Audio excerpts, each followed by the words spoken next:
Ibn Abbas reported, the Messenger of Allah, peace be upon him, took meat of goat's shoulder and offered prayer and did not perform ablution.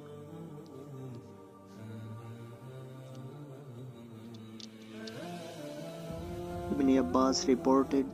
the Messenger of Allah, peace be upon him, took flesh from the bone and meat